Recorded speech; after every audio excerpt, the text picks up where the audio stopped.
Welcome to this gentle 3-hour journey through the life and legend of the Hulk. In this calm retelling, we will move slowly through the stories of Bruce Banner, a quiet scientist burdened with a powerful secret, and the towering green figure who lives within him.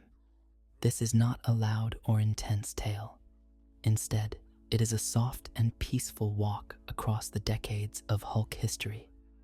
As you listen, let your mind drift into the quiet deserts, lonely highways, and hidden forests that shaped Bruce Banner.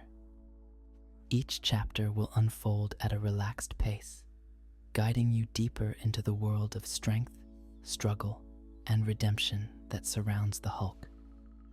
Nothing is rushed here. Everything is told gently, with the steady rhythm of a bedtime story meant to ease your thoughts toward rest. Settle in, breathe deeply, and allow this slow journey to carry you. This is the story of the Hulk. Hulk Lore, Part 1, Origins and Early Struggles. Chapter 1, Childhood Shadows. Bruce Banner's story begins in the quiet suburbs of Dayton, Ohio, beneath the shadow of a troubled home. As a child, Bruce was shy and intelligent, seeking comfort in books and toys while chaos brewed around him. His father, Brian Banner, was a gifted nuclear physicist, but also a man haunted by paranoia and anger.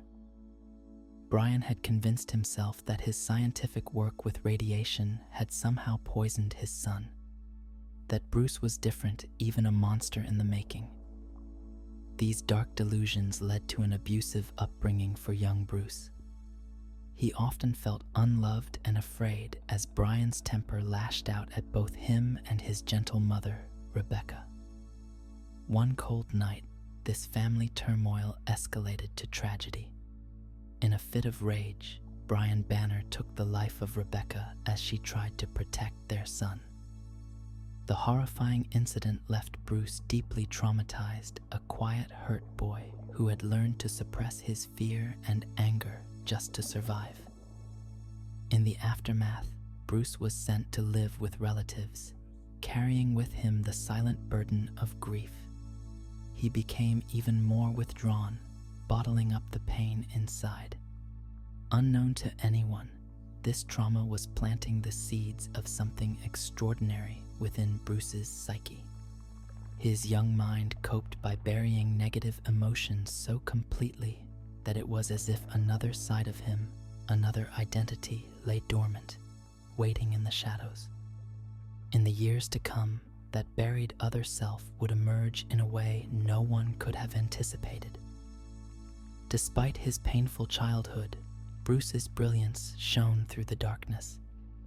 He threw himself into schoolwork and science, perhaps as an escape from his personal demons.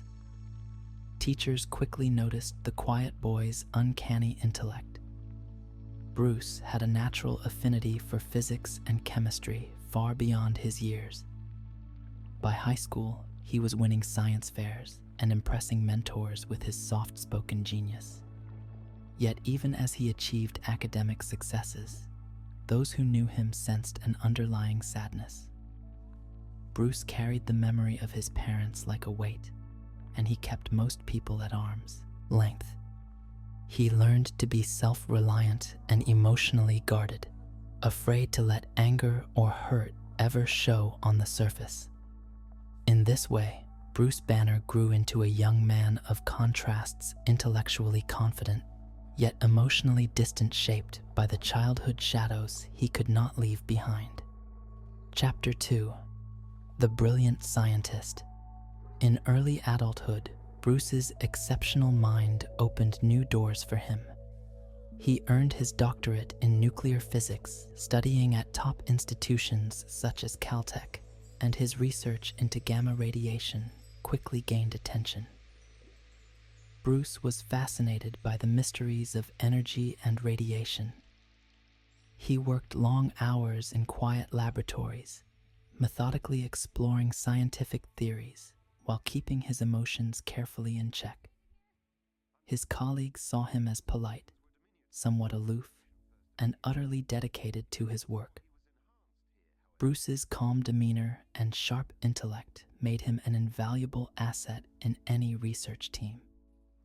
It wasn't long before his accomplishments drew the interest of the United States Army, who were eager to harness nuclear science for national defense.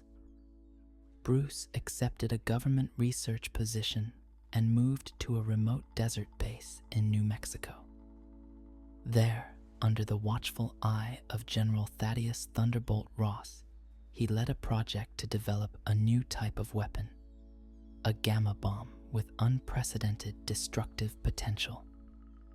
Banner approached this task with a sense of duty and caution. He was a man who understood the dangers of radiation better than anyone.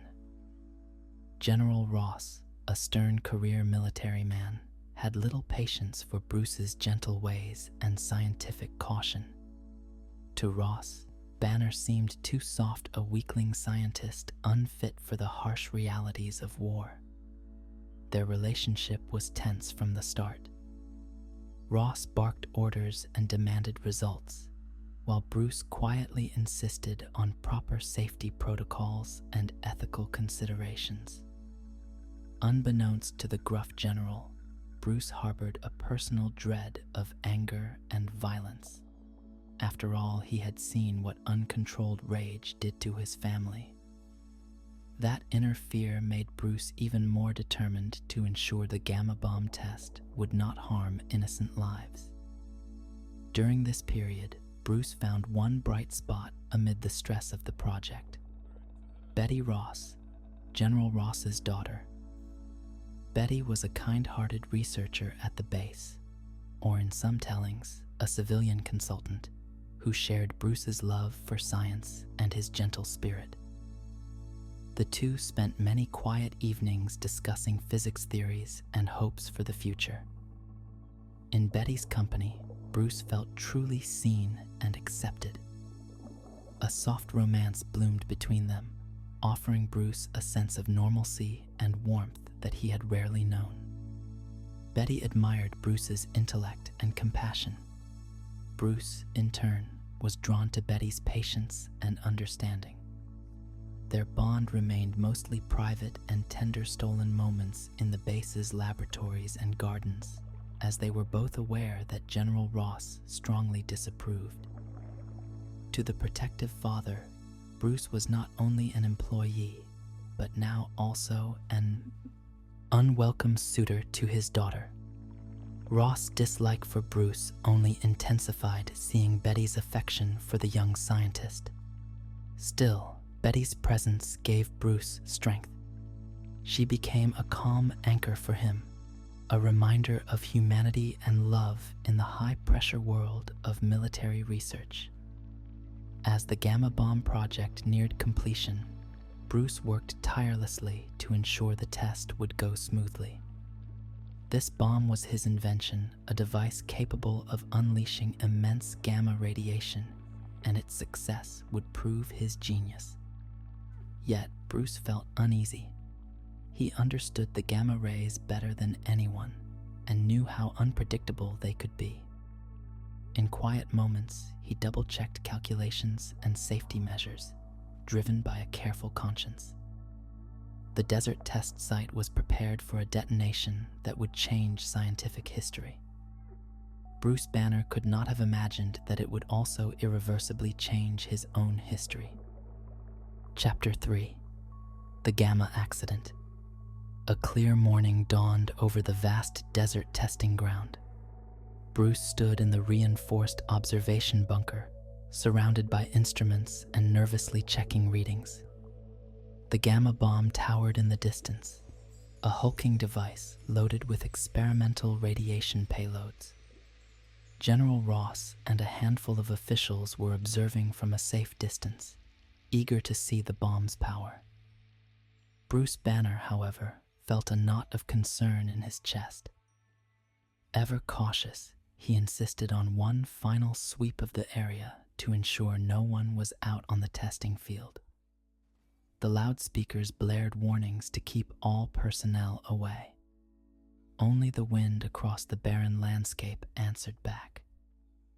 Moments before the scheduled detonation, something caught Bruce's eye through the bunker periscope, a person out on the test field, wandering dangerously close to ground zero. It was a teenage boy, later identified as Rick Jones, who had driven onto the restricted area on a dare. Bruce's heart pounded with alarm. Without hesitating, he shouted for the test to be halted and sprinted out of the bunker, racing against time across the hot sand. Reaching Rick, Bruce grabbed the bewildered teenager and hurled him into a protective trench. In that split second, the gamma bomb detonated. There was a blinding flash of light and a wave of energy. Bruce Banner's heroic act had saved young Rick's life, but Bruce himself was caught in the blast's embrace. He was doused in an unimaginably massive dose of gamma radiation, the very force he had worked so hard to control. When the dust settled, astonished soldiers found Bruce alive, lying crumpled on the ground. Incredibly, he was not vaporized or burned. By all appearances, Bruce Banner was intact except for exhaustion. He was rushed to the base infirmary as the stunned staff wondered how anyone could survive such exposure. Hours later, as night fell over the desert, the true effects of the gamma accident began to reveal themselves. Bruce regained consciousness in a quiet hospital room, initially feeling only a strange fatigue. Rick Jones, the teenager he saved, stayed by his bedside out of gratitude and guilt, watching over the scientist who had risked everything for him. General Ross, though relieved that Bruce wasn't dead, was already on the warpath. How had security failed to keep a civilian out? Amidst all this, Bruce himself sensed something was very wrong. A deep pressure was building inside him, like a surge of emotion and energy that he could not contain. Suddenly, without warning, Bruce's body convulsed and began to change. Bones and muscles stretched and expanded. His skin turned an ashen gray in the flickering fluorescent light. In place of the mild-mannered scientist now stood a towering, monstrous figure nearly 8 feet tall. The creature's eyes glowed with raw power. It let out a low, growling breath. Panicked doctors and military police came running at the commotion. The transformed Bruce Banner, now an enormous being, broke through a wall and stumbled into the night. He was confused, disoriented, reacting on pure instinct. The first soldiers to see him could only describe the figure as a hulking brute, not human, and the name stuck. The base alarm rang out that a Hulk was on the loose. Thus, on that dark desert night, the Incredible Hulk was born. At first, the Hulk wandered the base grounds in a daze. His mind was a fog of simple thoughts and primal emotions. Under the pale moonlight, his skin had a dull gray hue, and he moved almost like a sleepwalker. The soldiers who approached with rifles raised found themselves swatted aside effortlessly. The Hulk barely understood why they were attacking, only that he felt threatened.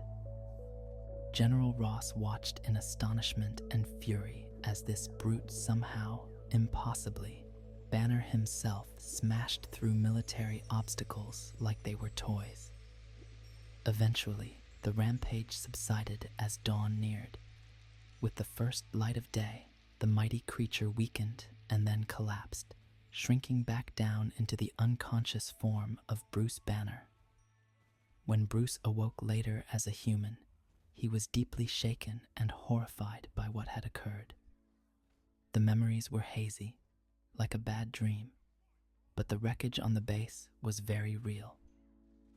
He understood that the gamma radiation had altered him at the cellular level, unlocking a monstrous alter ego that emerged when darkness fell.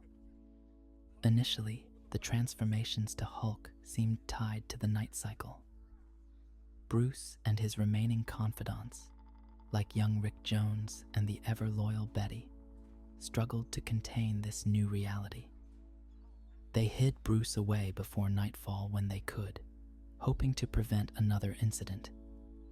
Bruce also began researching a cure in desperation, subjecting himself to tests and prototypes of antidotes.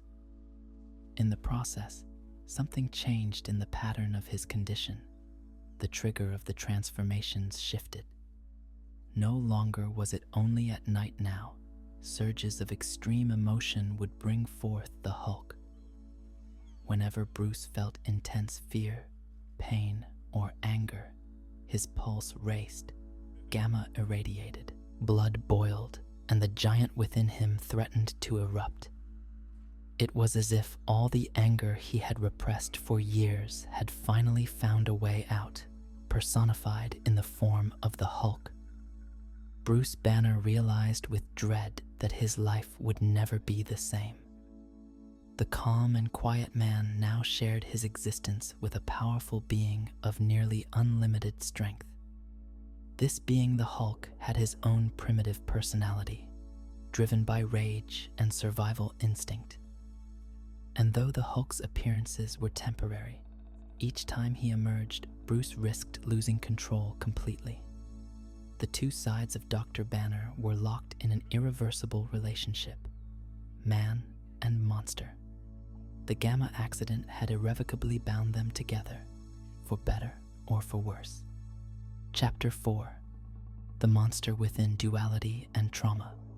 In the quiet aftermath of his first transformations, Bruce Banner sat alone, coming to terms with the monster within. By day, he remained the soft-spoken, guilt-ridden scientist. By night, or whenever anger overwhelmed him, he became the hulking creature of destruction. This duality weighed heavily on Bruce's psyche. All his life, he had feared the kind of rage that he saw in his father, and now that very same rage lived inside him, given form as the Hulk. The psychological impact was profound. Bruce felt cursed and isolated, afraid of his own emotions. If he lost his temper, or even panicked, the consequences could be catastrophic. Thus, he tried even harder to suppress any negativity, living in constant anxiety that the other guy might take over at any moment.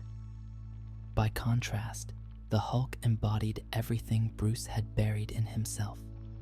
The Hulk was raw anger and strength personified, a separate identity born from Bruce's repressed fury and pain. In a sense, the Hulk was like a child inside a giant's body, simple, filled with towering emotions but limited understanding. He acted on impulse. If threatened or hurt, he responded with force. If left alone, he merely desired solitude. Indeed, from his earliest hours, the Hulk wanted only to be left in peace, away from the military guns and prying eyes. He would often bellow in his gruff voice, "Leave me alone," a plea for quiet that sadly went unanswered.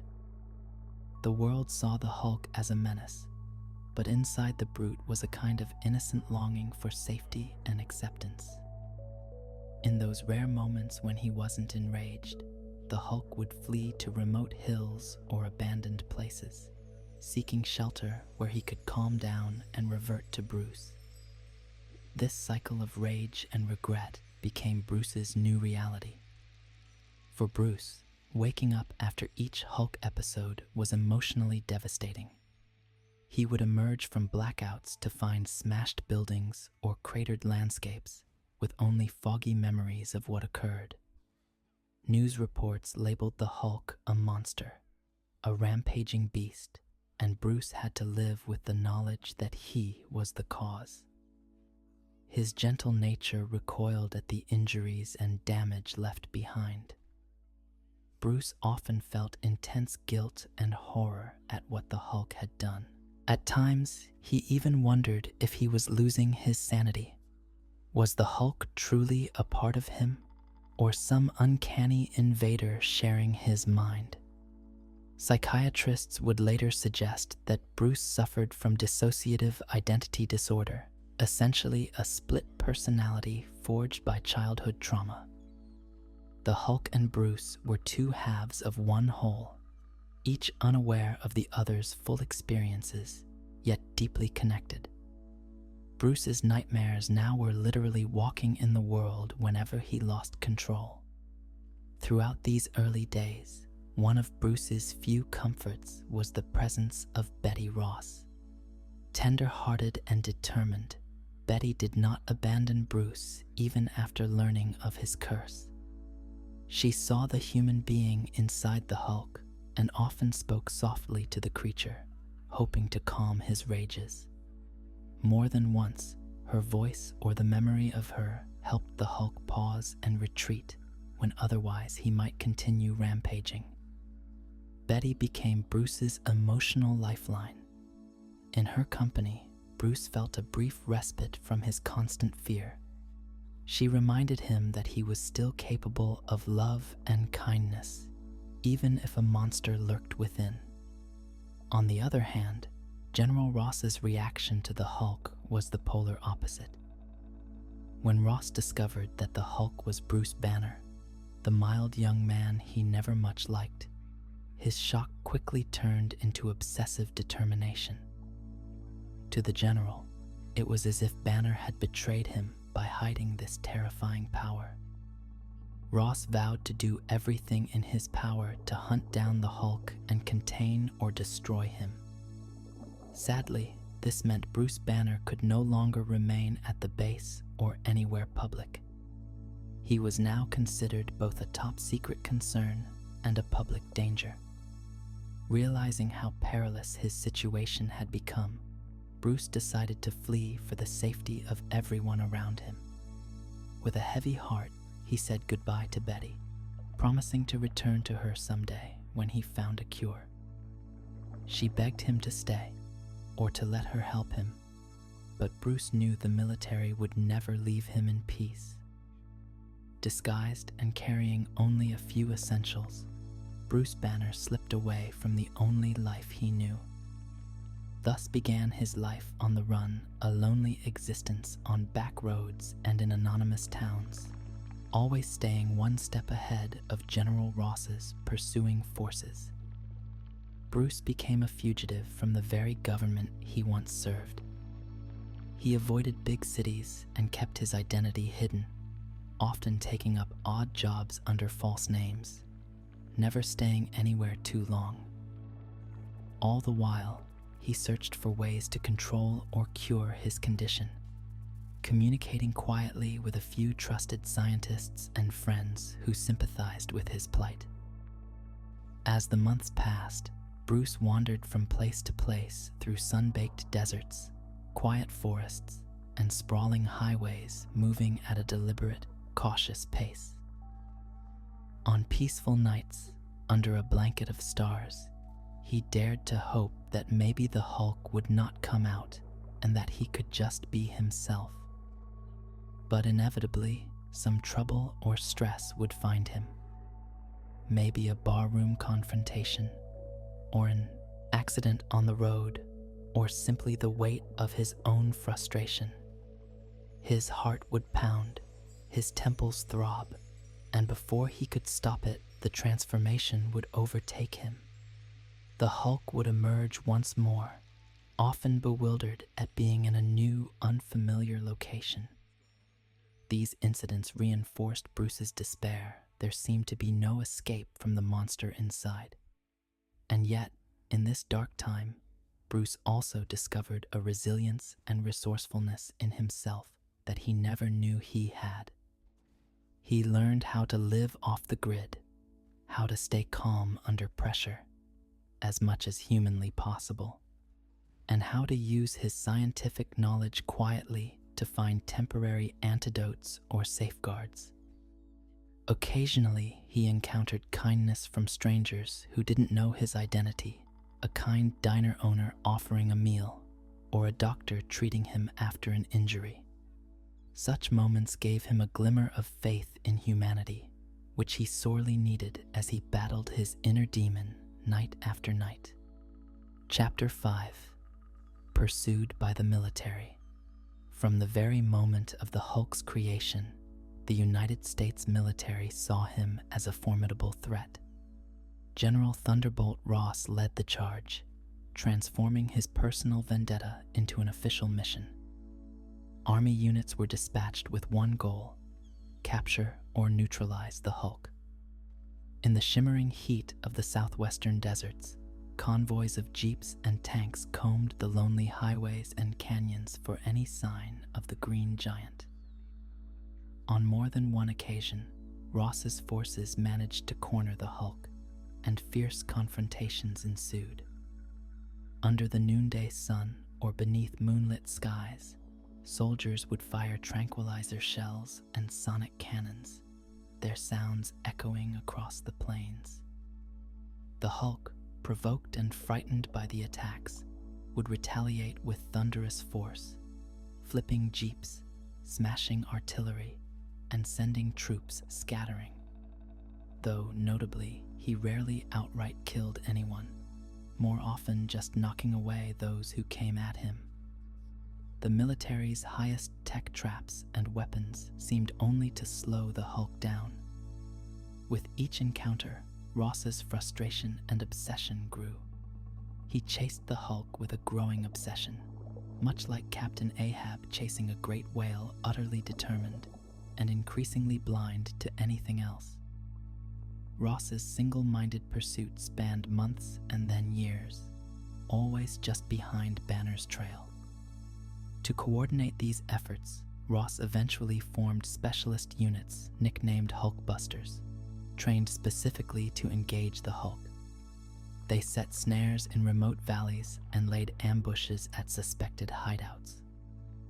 Bruce, constantly on the move, learned to anticipate these traps. When he could remain calm, his keen scientific mind helped him stay a step ahead of Ross's tactics. But if ambushed and startled into transforming, the Hulk would explode onto the scene, and any chance of a peaceful resolution vanished. More than once, quiet evenings were shattered by the thump of helicopter blades and searchlights catching Bruce unawares. In those moments, the green behemoth would emerge roaring, leading to chaotic midnight battles on empty roads or in abandoned towns. Civilians who happened to witness these clashes described them in awe. A gigantic figure hurling military vehicles aside as explosions lit up the night, and a commanding officer, Ross, shouting orders with almost fanatical zeal. Through all this, Betty Ross did not give up on Bruce. She pleaded repeatedly with her father to halt the relentless hunt, insisting that Bruce needed help, not persecution. But Thunderbolt Ross could not be swayed. To him, the Hulk was a monster endangering society, and Bruce's own wishes no longer mattered. Still, Betty managed to secretly assist Bruce at times. She covertly passed information to one of Bruce's few allies, an orderly named Rick Jones, the same young man Bruce had saved, who now felt he owed Bruce his life.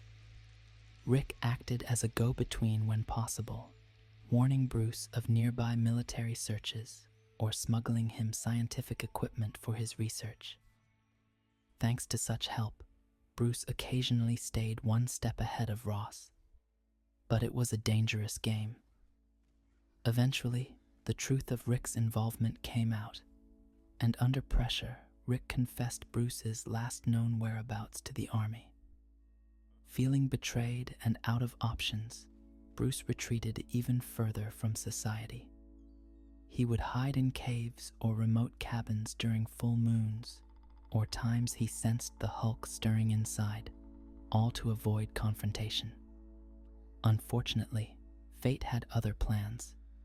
Bruce's journey was about to cross paths with other powerful beings, leading to the first major battles of the Hulk's existence beyond skirmishes with the army. Chapter 6.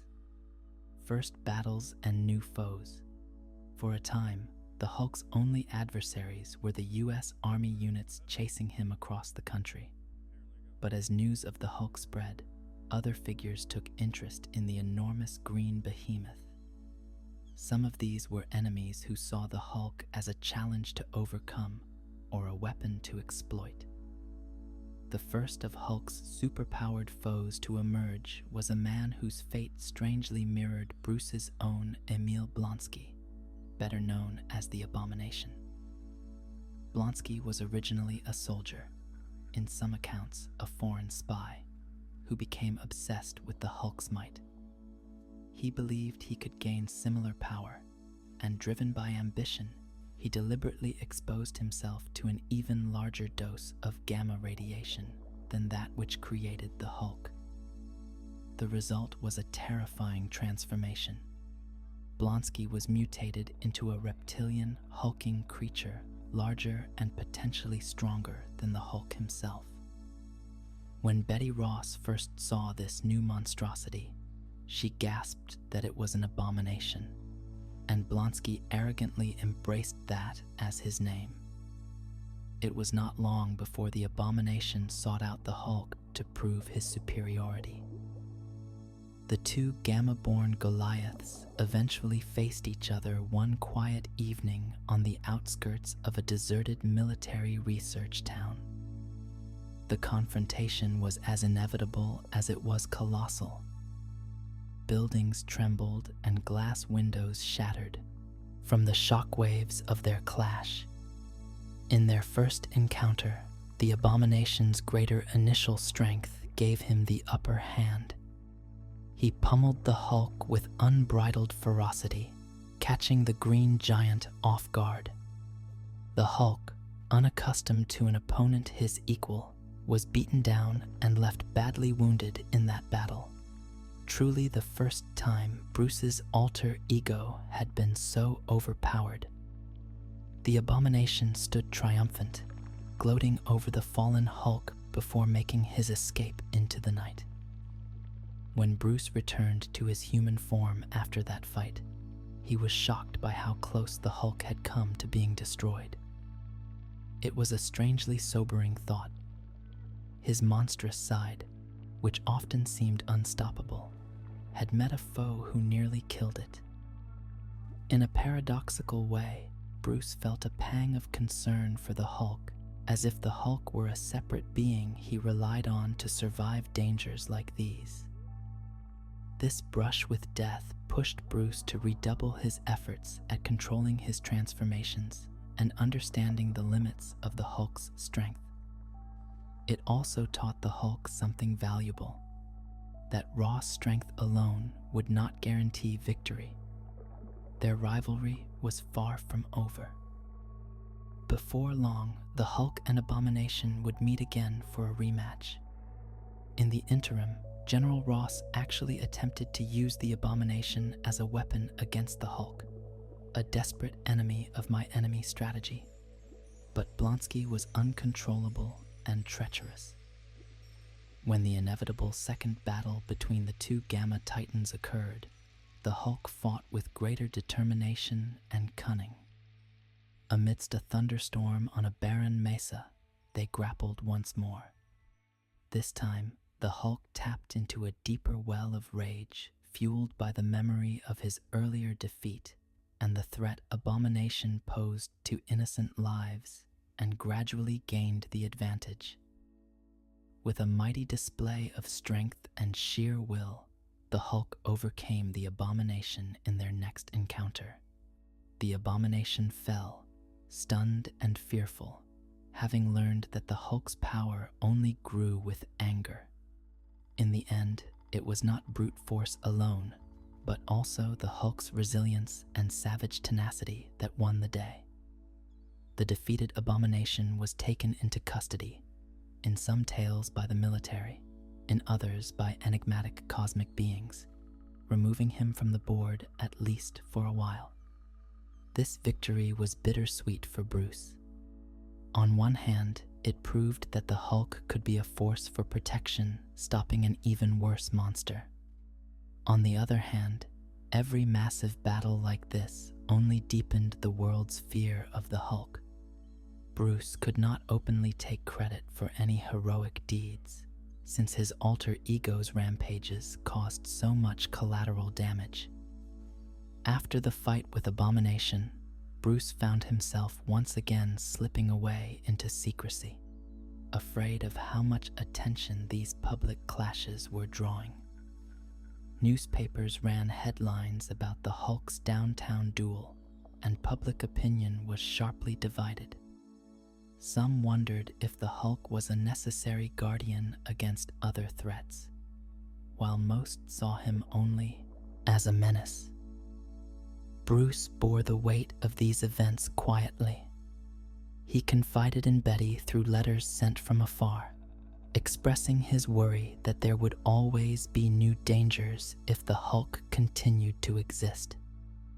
Betty reassured him that the Hulk had saved lives by stopping the Abomination's rampage, and that in her eyes, Bruce was still a good man trying his best in an impossible situation. In addition to the Abomination, Bruce's early years as the Hulk featured other conflicts and encounters. He crossed paths with a brilliant but twisted mind called the Leader, a gamma-irradiated genius who schemed from the shadows and tested the Hulk with cunning traps rather than brute force. The Hulk also had accidental run-ins with other heroes of the time. For instance, a misunderstanding led to a brief clash with the military superhero Iron Man on one occasion, and even a tangent encounter with a team of heroes known as the Avengers. In fact, the Hulk's immense power and essentially good heart, when calm, led to him joining the Avengers for a short time. Bruce hoped that working alongside fellow heroes might provide the Hulk with guidance and acceptance. However, that partnership was not destined to last. In these early days, the Hulk's presence unnerved his teammates, and his own feelings of paranoia and alienation drove him to leave the group quickly. The pattern was familiar. Whenever the Hulk tried to belong somewhere, fear and mistrust would surface, and Bruce would end up alone again. Still, these episodes showed a glimmer of Hulk's heroic potential, something that would become important in the long run. As part 1 of our journey comes to a close, we have witnessed the foundation of the Hulk mythos. We saw how a difficult childhood full of trauma set the stage for Bruce Banner's inner demons. We followed Bruce's rise as a brilliant scientist and the tragic accident that birthed the Hulk. We explored the emotional and psychological turmoil that Bruce endured as he balanced two existences, the gentle man and the raging giant. We have traveled with him through lonely roads as he fled from relentless persecution, and we stood by his side in the first great battles that tested the limits of his power and resolve. Each step of the way, the dual nature of Hulk and Banner has been at the forefront. Two souls in one body, forever linked and often at odds. This is only the beginning of the incredible Hulk's tale. There are many more chapters ahead in Bruce Banner's life, chapters of discovery, conflict, and growth that will further shape the legend of the Green Goliath. In the next part of this gentle narrative, we will continue to follow Bruce and the Hulk into new trials and adventures. We will see how Bruce's quest for a cure evolves, how new allies and new enemies emerge from the unlikeliest of places, and how the Hulk's journey carries him beyond the familiar and even to the stars. But for now, we end this first part in a quiet moment of reflection. The Hulk, having survived his early struggles, sits under a tranquil night sky in some forgotten wilderness, gazing at the moon. And within him, Bruce Banner also finds a brief calm, hoping that tomorrow might bring new hope. Rest now with the knowledge that even the fiercest rage can be tempered by understanding, and even the loneliest soul can find companionship. In our next session, we will gently resume the saga of Bruce Banner and his inner beast, continuing this odyssey of the Hulk with the same calm, sleep-friendly tone. Until then, may you find peace in the tale, and may sleep come as gently as the desert dawn. Hulk Lore, Part 2, The Journey of a Misunderstood Hero. The misunderstood monster. In the wake of the transformation of Bruce Banner into the Incredible Hulk, the world saw not a hero, but a terrifying force of destruction. From the very beginning, Hulk was treated as a monster, a modern Jekyll and Hyde figure whom society hunted and feared instead of understood.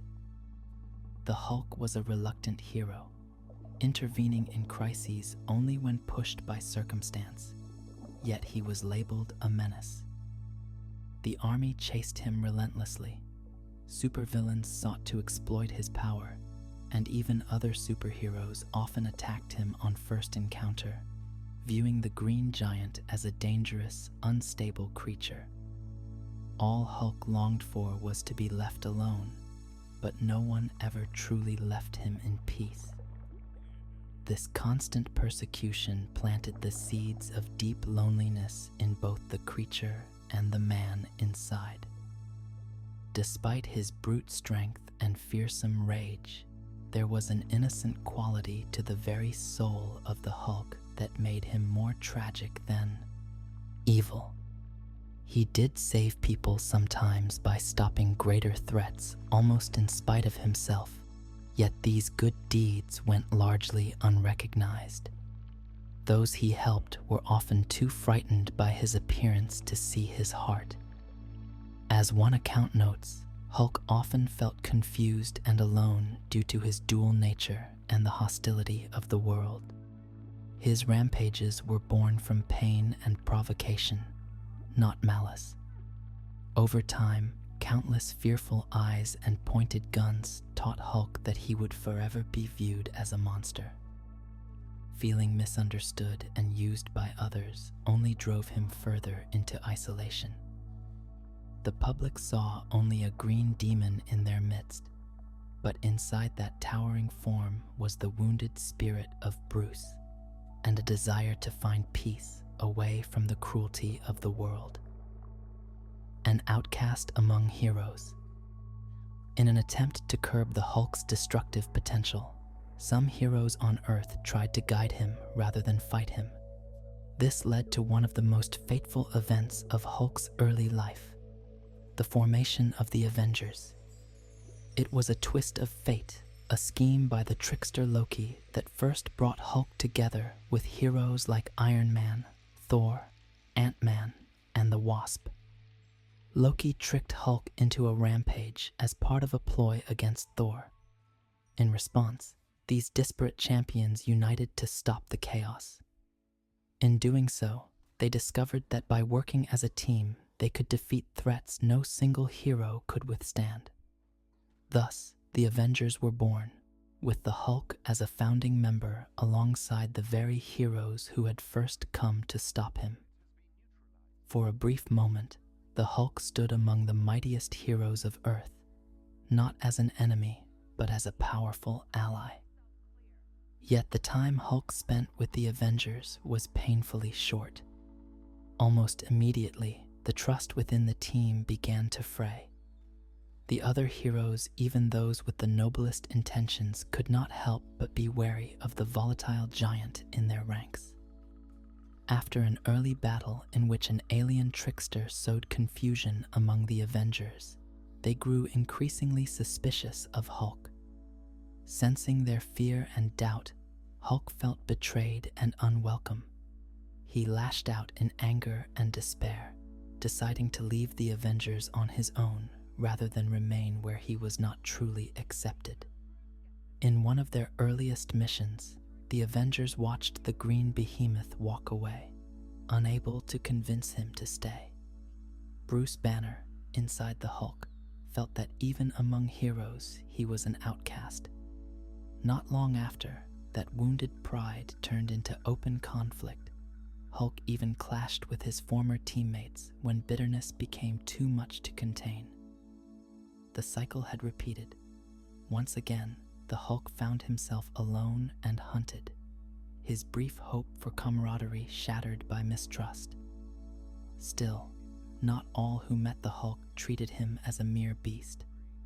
A few understood that beneath the fury was a being capable of goodness and even friendship.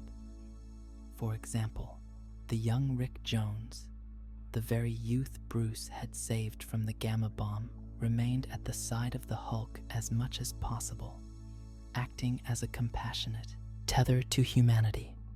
And in time, even some superheroes learned to see the goodness in his heart. But in these early years, those true friends were few and far between, and his membership in the Avengers gave way to new bouts of solitude and wandering. Banner and Hulk. A growing divide. Within the massive frame of the Hulk, two minds grappled for dominance: the gentle, brilliant Bruce Banner and the primal, emotional Hulk. As the years passed, this internal struggle deepened. Bruce desperately sought to rid the world of the danger the Hulk posed, or perhaps to rid himself of the curse of being the Hulk through science or isolation. Hulk, on the other hand, often resented the influence of Banner, sensing that the will of Bruce Banner only surfaced to suppress him. In moments of rage, Hulk would even refer to Banner as if he were a separate person holding him back. This tug of war inside one being took a toll on both personalities. Interestingly, it was the humanity of Bruce Banner that gave the Hulk a heroic spark at times. The selflessness and compassion that defined Bruce would sometimes bleed through into the Hulk's actions. Even in a feral state, Hulk would protect the innocent or spare those who did him no harm, gestures of mercy guided by the morality of Bruce Banner. As one insightful analysis describes, the presence of Banner introduced moments of heroism into the otherwise violent behavior of the Hulk. His actions, though often brutal, were frequently driven by an unconscious desire to help, a trait inherited from Banner himself. Yet this only heightened the tragedy. Hulk could be a savior one minute and a threat the next, leaving both personas frustrated. Bruce would feel guilty for the destruction caused in his absence of control, and Hulk would feel hurt that his good deeds went unnoticed or were met with fear. The tension between Hulk and Banner was palpable and painful. In quiet moments, when the Hulk was at rest, the mind of Bruce would sometimes surface, and with it came sorrow and remorse. Bruce often described the experience of transforming as if he were trapped in the passenger seat of his own body, watching helplessly as the Hulk rampaged. Conversely, when Banner reasserted control, Hulk felt caged within an angry child locked away and yearning for freedom. This psychological conflict even manifested in dreams and hallucinations, where the two would confront each other in the landscape of the mind.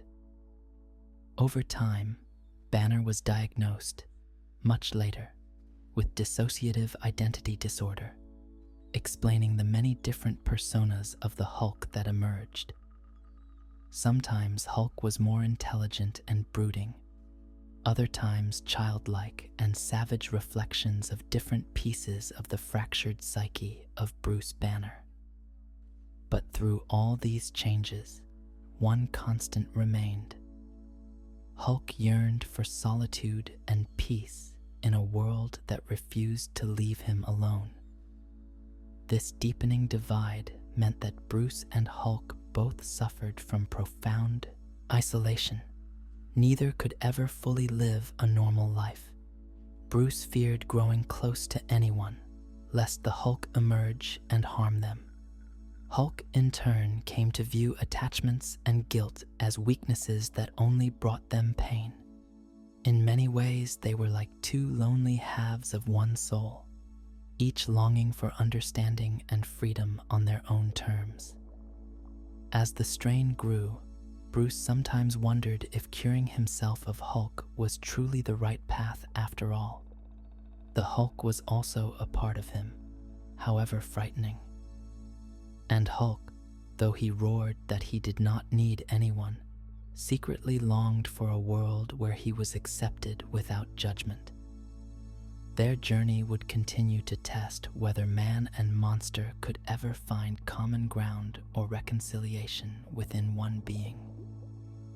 Solitude and isolation. After the heartbreak with the Avengers, Bruce Banner drifted across the country and often across the world in search of anonymity. He would find a quiet corner of the wilderness or an abandoned place to stay, trying to avoid stress or conflict that might bring out the Hulk. In these interludes, Bruce lived like a fugitive, always on the run from both the authorities and from his own anger. He kept his circle small. Only a few friends like Rick Jones or Betty Ross, his true love from his days at Desert Base, could reach out to him, and even they often lost track of Bruce for months at a time. Each day was a battle to keep calm and keep others at a distance for their own safety. His life became one of constant moving and hiding, haunted by the fear that the next sunrise might bring another destructive transformation. For the Hulk, solitude was both refuge and prison. When Hulk took control and found himself far from people, he actually felt a rare calm. Alone in a quiet valley or on a mountaintop, the Green Giant could sit for hours, almost peacefully, listening to the wind or watching wildlife that did not attack him. There were moments when Hulk seemed almost content in the wild, a simple creature just wanting to exist without interference. But inevitably, something would disturb that peace. A military search party, a curious superhero, or simply his own restless nature. Time and again, society refused to let Hulk be. The sound of chopper blades or the crack of gunfire would shatter the silence, and Hulk's anger would erupt anew at being hounded. In those sad moments, the gentle giant that might have been was replaced by the furious beast the world expected to see. During these wanderings, Hulk became almost a mythic figure whispered about in small towns and remote villages. Some saw him as a guardian spirit after he inadvertently saved them from a disaster. Others feared him as a demon of the mountains. Banner, hearing these rumors after regaining control, could only sigh at how far removed his life had become from normal human society. He knew he could never settle anywhere for long. Even as a brilliant scientist, Bruce found it impossible to hold a job or conduct research when he might transform at any moment. This isolation deepened his melancholy. There were nights when Bruce, alone under the stars, nearly lost hope that he could ever be cured or accepted. Likewise, there were times Hulk would look at distant city lights from the wilderness and feel a pang of longing, an emotion he could not name, to join that world. If only it would not greet him with tanks and guns. Despite this bleak loneliness, these years of solitude also taught Banner and Hulk important lessons. Bruce grew more empathetic to those who lived as outsiders, while Hulk learned the value of calm and quiet. Each began to understand the other a little more. Banner realized that Hulk's rage often sprang from pain and self-defense, and Hulk slowly recognized that Bruce's caution stemmed from a genuine concern for others. In the stillness of isolation, man and monster had time to reflect. These hard-earned insights would shape the way Hulk related to both friends and enemies in the future, sowing the seeds for the unlikely alliances and decisions yet to come. Allies among outsiders. Although he often pushed others away, Hulk did find a few kindred spirits over the years, fellow outsiders who, like him, lived on the fringe of the hero community. One such alliance was with Dr. Stephen Strange, the Sorcerer Supreme. Dr. Strange perceived that the Hulk was not evil, but a being in need of guidance and understanding. During the turmoil of his early adventures, Strange brought Hulk together with another powerful loner, Namor the Submariner, to combat a common threat. This gathering, though informal, was the beginning of a team known as the Defenders. Unlike the Avengers, the Defenders had no strict rules or government ties. They were a loose-knit band of misfits and loners who united only when great danger loomed, and in that flexible arrangement, Hulk found more acceptance. With the Defenders, Hulk fought alongside Strange, Namor, and occasionally the cosmic wanderer known as the Silver Surfer. These individuals had little in common on the surface, but all had experienced being misunderstood or shunned. The Silver Surfer, an alien once exiled on Earth far from his home, could empathize with Hulk's sense of alienation. Prince Namor, though a king of the seas, was an angry outsider in surface society, much like Hulk. And Dr. Strange, while a respected hero, often operated alone due to his mystical calling. Together, they saw past his rough exterior. On missions, Strange would address Hulk calmly and respectfully. Namor would fight by his side as an equal, and the Silver Surfer even shared moments of quiet contemplation with the Green Giant as they gazed at the stars they both felt distant from. Through these experiences, Hulk's wariness began to soften. Here were comrades who did not judge him solely by his rampages. They knew what it was to be different. Hulk spent far longer as a defender than he ever did as an Avenger. There were still arguments and flare-ups, especially between the stubborn pride of the Hulk and the regal arrogance of Namor. But Dr. Strange often mediated, and the team would come together when it mattered. In one instance, the Defenders banded together to repel an invasion by the demonic Dormammu, and the strength of the Hulk proved pivotal in saving the Earth. In another, they confronted a cosmic entity where a simple act of compassion by the Hulk resolved the conflict as much as his fists. Each such adventure taught Hulk that he could be part of a group without inevitably being cast out. These few friends showed him genuine loyalty. However, even among the Defenders, his role was unique. He would come and go as he pleased, sometimes disappearing for long periods on his own journeys. The others understood this and welcomed him back without reproach whenever he returned. The friendships Hulk formed with outsiders like Strange and the Surfer planted a small seed of hope in the heart of Bruce Banner as well. Bruce saw that if given patience and empathy, the Hulk could work with others and even be happy in their company. For a time, this eased the constant guilt weighing on Banner. He realized that perhaps the solution was not to destroy the Hulk, but to help him find a place in the world. Sadly, the pressures of fate would soon make that dream more difficult than ever.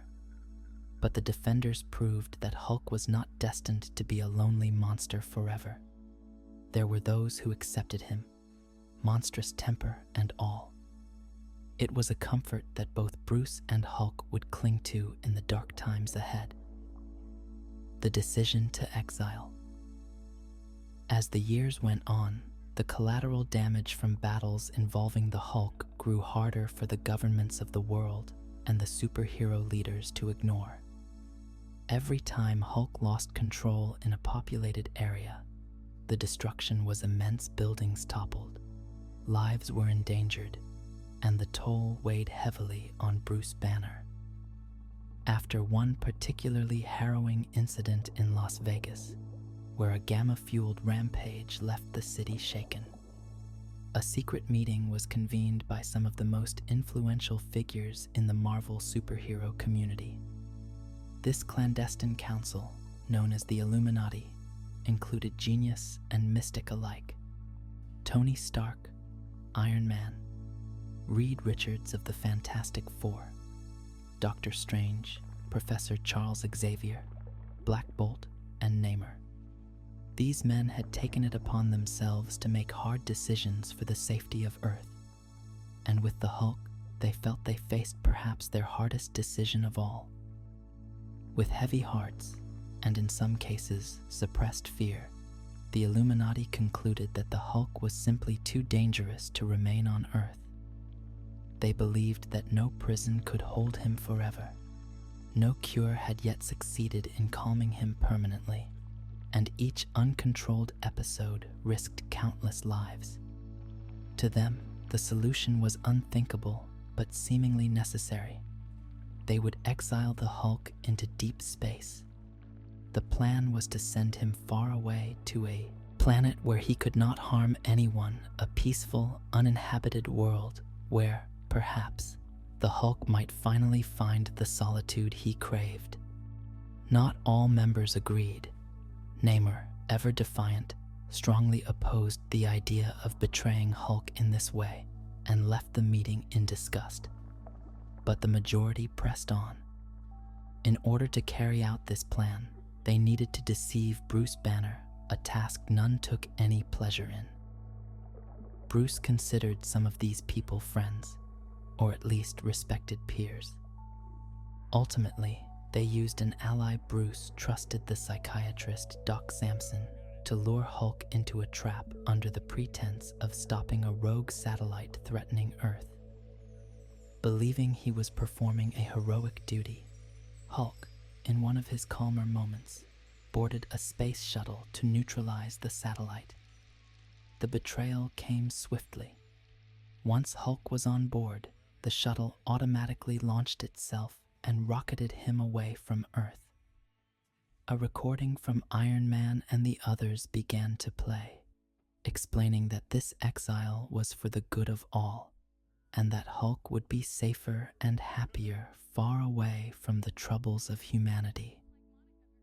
As the stars stretched out before him, the Hulk listened to the message in stunned silence. In that instant, both he and Bruce realized that those they had fought alongside had secretly plotted to banish him from his home. Confusion turned to heartbreak, then to fury. The calming scenario the Illuminati envisioned Hulk landing gently on a paradise planet and living peacefully was not to be. Enraged and thrashing, the shuttle carrying Hulk veered off course, pulled into a mysterious wormhole that sent it hurtling across the cosmos. Through the distortion, Hulk could only think of one thing. He had been cast out by the very world he had tried, in his own tumultuous way, to protect. That pain would burn within him, waiting for the day he might return to make those responsible pay for their actions. Gladiator on Sakaar.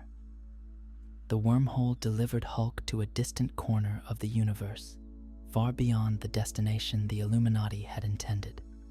He crash-landed on the planet Sakaar, a world very much unlike the tranquil haven his banishers had hoped for.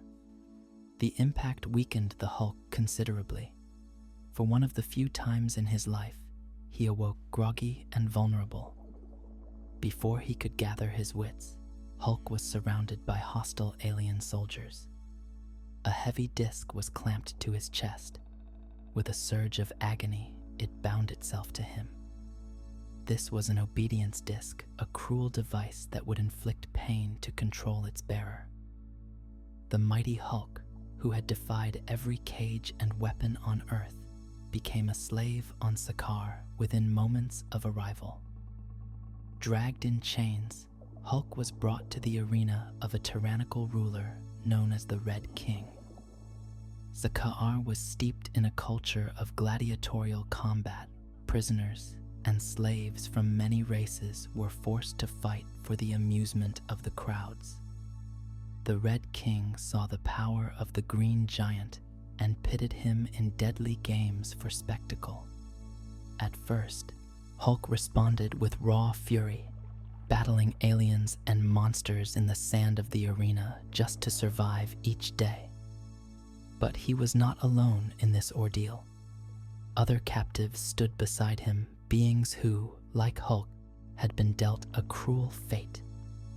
In the blood and dust of the gladiator ring, Hulk found himself forging unexpected bonds with his fellow fighters. A small group of warriors formed a pact of brotherhood with him, swearing to watch out for one another so that they might all endure. They called this pact the Warbound.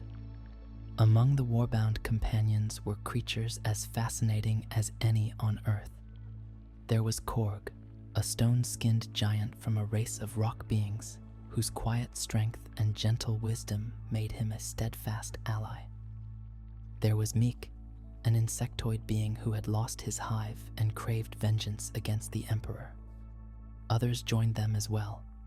Hiroim, a solemn priest turned warrior, and Elo Kaifi, an exiled rebel with nobility in her heart.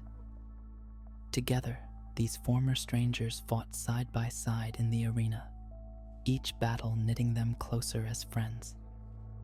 Through countless trials, the Hulk emerged not just as a survivor, but as a champion of the Colosseum.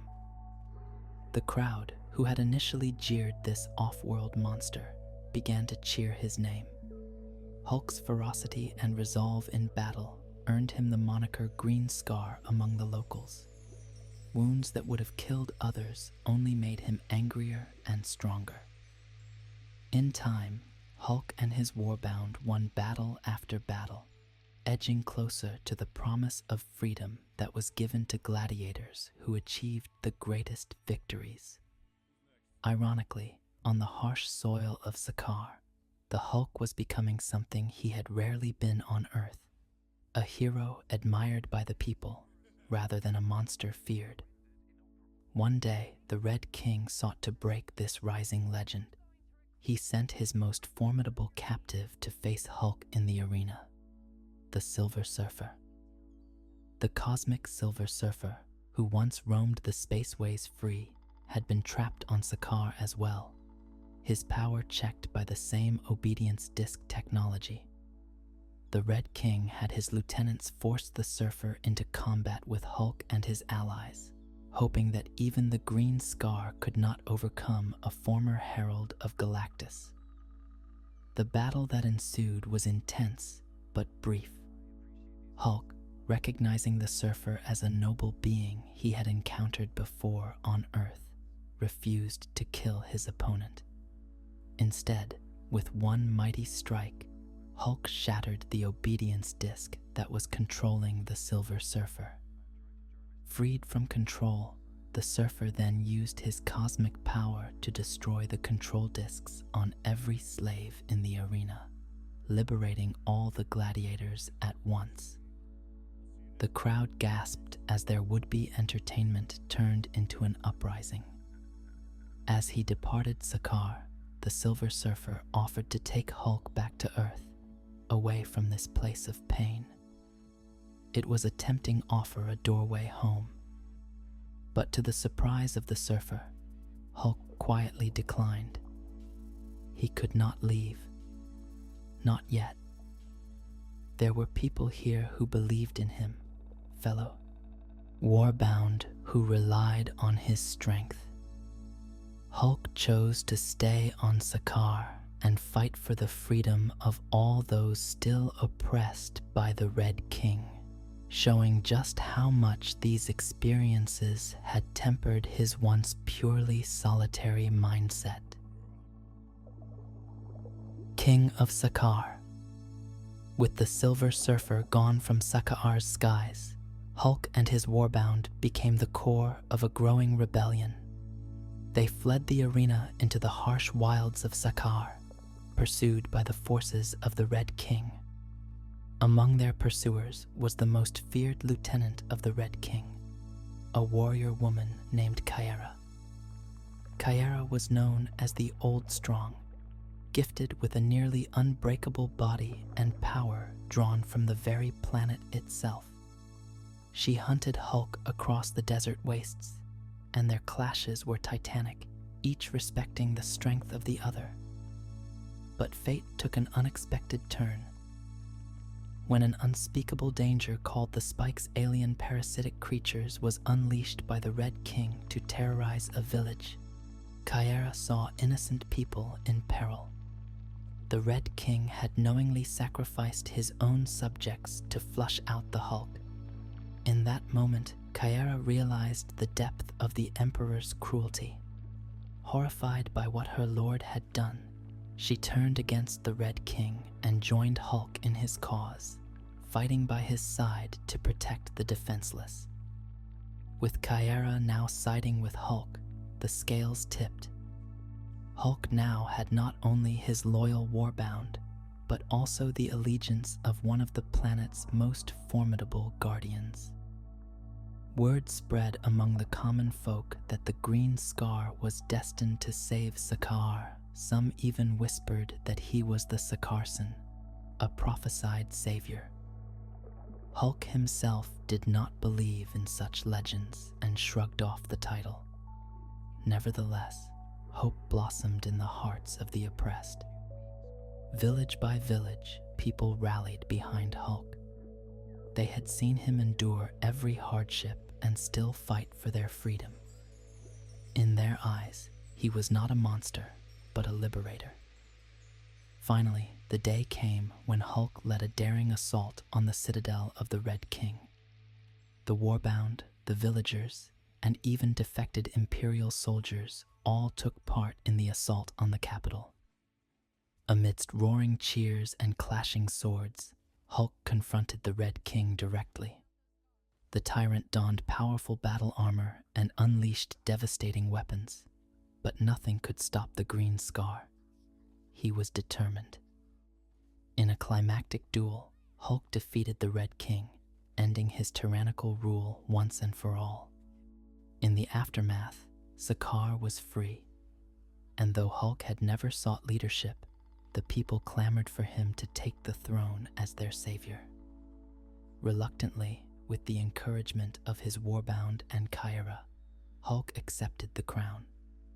He became the new king of Sakaar, a just ruler chosen by the love of the people rather than by fear. As king, Hulk finally found something approaching the peace that Bruce Banner had always yearned for. He worked alongside Kyera, who became his queen and closest confidant. Under their guidance, the planet began to heal from years of war. Hulk instituted reforms, forbidding the cruel gladiator games that had enslaved so many. The Spikes were neutralized, and treaties were made among the diverse tribes of Sakaar. In this period of reconstruction, Hulk experienced gentle moments of joy that had long eluded him. Around campfires at night, he laughed with his Warbound friends. Under Sakaar's 2 moons, he shared quiet walks with Kyera through fields regrown from the devastation. She understood his pain like no other, and her steadfast spirit soothed his rage. In time, Kyera announced that she was pregnant with the child of the Hulk, a son or daughter that would symbolize a new beginning. For the first time in memory, Bruce Banner, whose mind surfaced occasionally in these calmer days, felt truly happy and unafraid. On Sakaar, the Hulk had found acceptance, love, and a family of his own. it seemed that the cycle of anger and loneliness might finally be broken. Heartbreak and homecoming. But Hulk's hard-won peace was tragically short-lived. Just as the Green King settled into his new life, fate struck a cruel blow. The shuttle that had brought Hulk to Sakaar, the very vessel of his exile, had been recovered and turned into a monument in the capital city. Unbeknownst to anyone, its warp core was heavily damaged.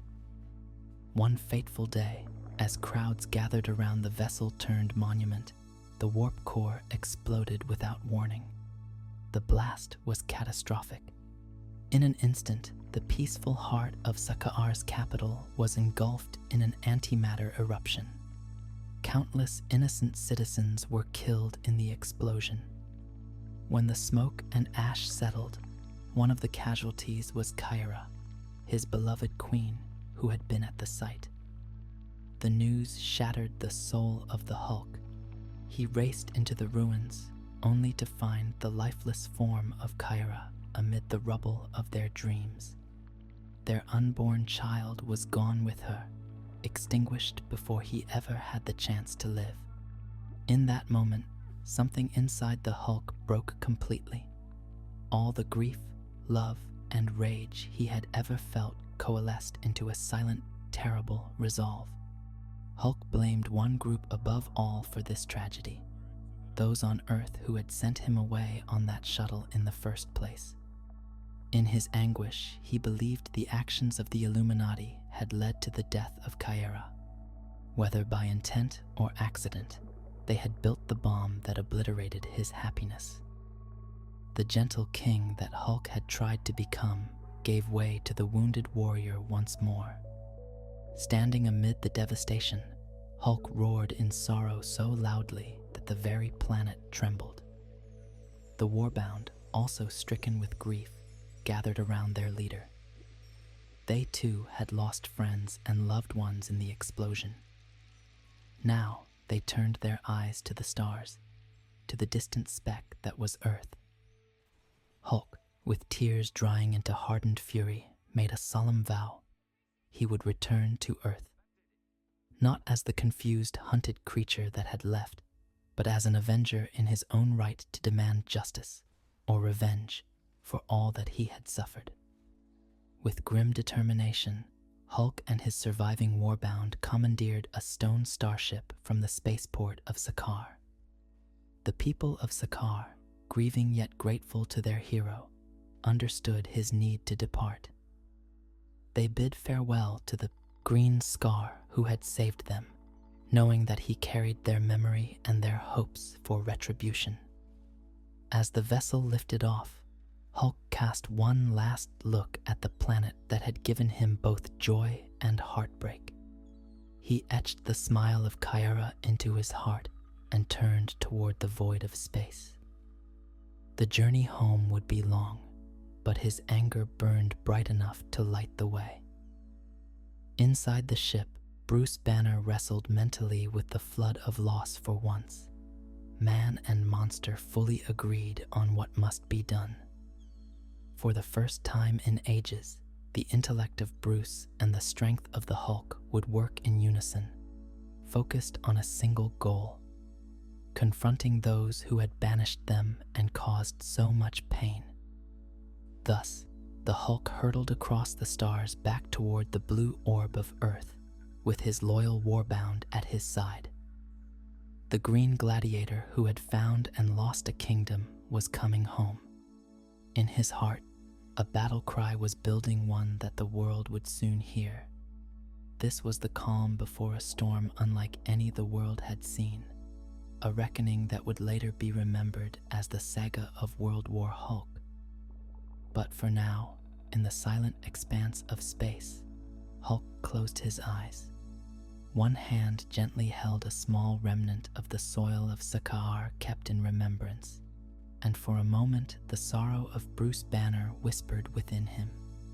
He would give Earth one last chance to see the humanity in the Hulk, and if not, then the world would face the wrath of a being who had been shown heartbreak instead of compassion. To be continued in Part 3, Chapter 1. The return to Earth years had passed in the quiet exile of Sakaar, and at last the mighty Hulk prepared to journey home. He carried within him the pain of loss and betrayal. The spacecraft that brought him back to Earth held a tragic secret. It had been rigged to explode, and in that terrible flash, the Hulk's beloved wife Kyara was killed. He blamed the heroes of Earth, the secret council called the Illuminati, for her death. Now he returned to demand answers and justice. As he hurtled through space, his green form was calm in appearance, but beneath the surface, an ocean of sorrow and anger surged, ready to break onto the shores of his home planet. He first landed on the moon, not in peace, but in rage. The Hulk, heart pounding with sorrow, met the spacefaring King Black Bolt. The king of the Inhumans fell quickly beneath the Hulk's might, not out of malice, but out of the unstoppable force that the Hulk had become. Even in this calm aftermath, the Hulk's mission was clear. He did not wish to destroy for its own sake. He only wanted the truth. Soon he took a final leap back to Earth. As he descended toward Manhattan, New York, the city trembled beneath him. A gentle but firm voice echoed through the streets. He demanded to meet with those who had sent him away. The world's mightiest heroes, once allies, were now the ones he needed to confront. Chapter 2. Confronting the Council. The air was still as the Hulk stood in New York, calling out for the Illuminati. The city around him was strangely quiet. People had been guided to safety by those who knew he was coming. The Hulk's green eyes searched the sky for the figures of Tony Stark, Reed Richards, Doctor Strange, and Black Bolt, the men he once trusted. Now he needed answers. Each breath was long and measured, the fury inside restrained by the sorrow he carried. He was ready to listen and to speak, wanting only to understand how the ones he once called friends could have forsaken him. Leaving the city for a time, the Hulk traveled to Westchester to seek out Professor Charles Xavier. Xavier had not been part of the decision to exile the Hulk, yet he listened with care. In a measured, gentle tone, Professor X admitted that he would never have voted to send the Hulk away forever, only to give time to find a cure. He confessed to deep regret at the suffering his friend had gone through. The Hulk felt compassion stir within him. Seeing that Professor X already carried heavy guilt, the weight of the recent decimation of mutants, the Hulk forgave him. He spared the old man, believing he had endured enough sorrow. With a silent nod, the Hulk turned and left, a silent storm beneath his skin, as he went back to Manhattan to continue the difficult conversation. Chapter 3. Banner's Inner Battle. By evening, the streets of Manhattan were empty except for the Hulk and the armies of his war-bound allies. In the hushed light of dusk, the Hulk found himself facing Tony Stark and Reed Richards. Their confrontation was tense, but not loud. Finally, Bruce Banner emerged from the depths of the Hulk's mind to speak with those he had once trusted. In private and quiet words, Meek stepped forward and told Bruce a truth that he had never expected. The catastrophe on Sakaar had not been caused by Tony or Reed at all. It had been the schemes of enemies of the Red King, twisted by Meek's own choice not to intervene. In that moment, the ground fell out from under Bruce's heart. Rage and pain shook him a volcano of grief and relief all at once. The Hulk roared not with anger at his friends, but a sadness that threatened to swallow him. Power built up inside him, trembling with intensity. Unwillingly, he radiated a vast surge of energy that lit up the sky above New York, It was a shout of despair rather than anger, a great exhale after a lifetime of holding back. The massive burst left the Hulk exhausted and quiet. As the glow faded, Bruce Banner lay unconscious, the Hulk's fury spent. He did not even realize the gentle giants on the other side were softly pulling him away to safety. The rage had subsided now, replaced by an aching emptiness. The answers he sought had come at too high a cost. His anger had nowhere left to go. In the silence that followed, Banner's frightened heart finally slowed. Bruce Banner awoke some time later, gently lifted into a distant cell by the forces of SHIELD. They secured him 3 miles under the Earth's surface. His friends remained, guarded and bandaged. The city he had vowed to destroy was safe, and the Illuminati's secret was exposed to the world. The Hulk's mission had ended, not with fire and fury, but with sorrow and emptiness. As Banner rested in darkness, the war outside was over. Hulk had shed his rage, but had lost something as well. In that underground calm, 2 hearts, Banner's gentle soul and the Hulk's savage strength, faced one another across an endless quiet. Chapter 4: Transformation and Reconciliation. Time passed, and the story of the Hulk changed shape. Bruce Banner could not live forever alone in fear of his other self. He decided instead to invite the Hulk in, to make peace within himself. In a hidden Mexican laboratory near the sea, Bruce studied and experimented, seeking a balance between mind and muscle. He trained calmly, meditated with deep breathing, and learned to accept the parts of himself he had long been afraid to face. In the world of comics and cinema that followed, Bruce achieved a remarkable transformation. He and the Hulk merged into one new persona. They called this being Professor Hulk, the mind of Bruce Banner and the heart of the Hulk combined in harmony. As Marvel's chronicles describe, the 2 sides were finally reconciled and merged into Professor Hulk, who had the strength of the Hulk and the intelligence of Banner. It was a peaceful resolution to a conflict that had lasted decades. The enormous green figure that walked alongside the Avengers from then on was not just a raging monster, but a gentle giant who understood himself. In Professor Hulk, Bruce and the Hulk were both home, at last at peace with each other and with the world. Chapter 5: Legacy of the Gentle Giant. The world had known the Hulk as a force of raw power, but in truth, beneath that incredible strength was a heart that longed only to protect and to belong. Over the years, he had been called many things: monster, weapon, target. Yet Professor Hulk's very existence showed that he was something much kinder. He was a hero who cared deeply. As one commentator observed, this merged Hulk was finally able to experience the full range of human emotions and to live as a normal person might. He was calmer, kinder, a friendly giant who could even crack a joke or enjoy a quiet moment with his team. This new Hulk did not lose his courage or his power.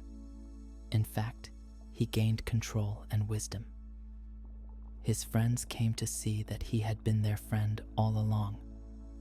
The walls of fear that once surrounded him began to melt away. People who once hid in terror when he appeared now felt safe standing beside him. The Hulk, the gentle hero of legend, finally had the chance to live. He could walk out of the house, visit a bar, strike up a friendly conversation, and know that he belonged. The monster they had all feared had become the protector they needed, fully alive and fully himself. Chapter 6: The Hulk in a New Dawn. In the years that followed, the Hulk played a quiet yet vital role in the Avengers story.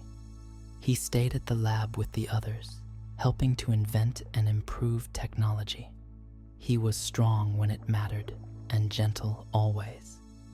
When the universe faced its greatest crisis at the hands of Thanos, the Hulk was ready. With calm determination, Bruce Banner, in his Professor Hulk form, helped his friends plan an impossible solution. He traveled through time with them to gather the Infinity Stones, explaining the science behind their mission with measured care. In the final battle, he accomplished something no one else could. Heroically, he lifted the specially made gauntlet and felt the unimaginable power of the Infinity Stones. With a steady, heartfelt voice, Bruce said the words, and the stones radiated a healing light across the cosmos. All those who had been lost were restored. As written in the Chronicle of Marvel's universe, Banner used the Infinity Stones in a specially made gauntlet to undo the devastation and bring back the lives that had been lost. Throughout the fight that followed, the Hulk stood tall among his teammates. He used his strength not just to smash enemies, but to save friends. At every turn, he showed restraint and heart. It was a humble, powerful role, one of caring and courage. The giant had truly grown gentle, yet no less mighty. Chapter 7. Finding Peace Within. Finally, after so many trials, the Hulk found his place of peace. The battles had ended and the wounds were healing. In quiet moments, he could sit by the sea or look at the stars without fear. Now the storm inside him was calm like a still morning pond. He felt complete, with Bruce Banner's wisdom guiding the brawn of the Hulk. Together, they had become whole. Bruce spent time at home with friends and family, celebrating the simple joys he once thought were beyond his reach. The Hulk slept in a soft bed, no longer needing to wander the wilderness in anger. He even studied with his cousin Jennifer Walters, guiding her gently as she learned to live with a newfound power of her own. No longer did he feel separate from those around him. People saw the kindness in his eyes. He had become a symbol of inner strength and acceptance, a legend who was different and yet deeply human. Chapter 8. Reflections and Rest. The story of the Hulk ended where it began, with a quiet heart looking at the horizon. He had been a gentle soul hidden in green skin, and now that truth was fully visible. The giant had learned that strength and kindness can live together. He, who once felt alone and afraid, had found friendship, love, and acceptance. And now, as night falls gently on the world, the Hulk finally rests. He knows he is understood. His journey from rage to peace is a quiet inspiration to all, that even the wildest heart can find a home. The green giant closes his eyes, breathing slowly, softly safe and serene. In his rest, he teaches us that with patience and courage, even the deepest anger can give way to lasting peace and acceptance. Sweet dreams, gentle listener. The Many Faces of the Hulk, Chapter 1. Alternate Realities of the Hulk. Imagine a quiet evening breeze, stars above, and vast worlds unfolding beyond our own. In some stories, the gentle twilight of our world gives way to a rougher future. One vision of the Hulk's path comes from the comic Future Imperfect, 1992, where Bruce Banner awakens as the maestro of future Hulk with Banner's mind and the Hulk's enormous strength. Maestro sits ruling a ruined landscape, a sad yet powerful figure mixing wisdom and fury. He is strong beyond measure, but in his solitude he feels every loss from the long war that shaped him. Elsewhere in dreamlike tales, the Hulk has other names. Long ago, when Banner's scarier side first showed gray rather than green, he took on the name Joe Fixit. In that gentle night story, the Hulk quietly worked Vegas casinos as a security man for mob bosses, a quiet shape in a neon haze. Joe Fixit could be cunning, preferring clever words to smashing fights. He was still the Hulk, still heavy with strength, but he moved softly through smoky rooms. Banner watched him navigate the world of gamblers and high rollers, as if letting Hulk explore another life under neon lights. These alternate tales remind us that the Hulk is not just one thing. In each gentle alternate reality, he carries his sadness and strength. We can almost hear Maestro S' low, distant voice, or Joe Fixit's calm caution. Each version moves carefully in its own world, reflecting the same gentle soul in a different guise. Chapter 2: The Immortal Hulk and Other Futures. In yet another softly spinning story, Banner and Hulk discover a secret. They cannot truly die. The modern comic series. The Immortal Hulk speaks of a discovery that gamma beings like the Hulk just keep coming back. Even after disasters, after even moments of peace, Hulk rises again. It tells of Banner's different inner voices meeting the truth of endless life, and even in horror it whispers that Hulk's spirit lives on. Though these tales sound dark on paper, we imagine them here as gentle truths. No matter what, the core of the Hulk endures and watches over us. Another warm but somber vision comes from an older world, the Old Man Logan future. In that story, Banner has aged and lived through hardship, becoming a very different Hulk. He leads a family of Hulks in a quiet wasteland. He is gruff and tired. His story reminds us that strength carries sorrow. Even as a flawed leader, he still has a bit of Banner's kindness deep inside. In the hush of memory, we might imagine him telling a lone wanderer about years gone by, learning that even this towering Hulk lost and longed for peace. This alternate Hulk is dark, but under the stars in that desolate world, one sees only a tired old hero who needs rest. All these future stories drift softly through the mind, each offering a different shade of green. They teach us that fate can turn Hulk in many ways. Yet through every change, he remains a gentle giant at heart, shaped by the paths he has walked. Chapter 3: Reflections on Hulk's Identity and Fate. In quiet moments, fans often ponder who the Hulk really is and what future lies ahead for Banner and Hulk. Once, in the very early comics, Banner himself declared, "I am not Hulk," as he transformed.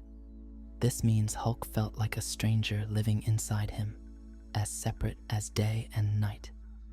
Still, others have noted a deeper truth. The Hulk can be seen as the living shape of Banner's hidden rage and pain.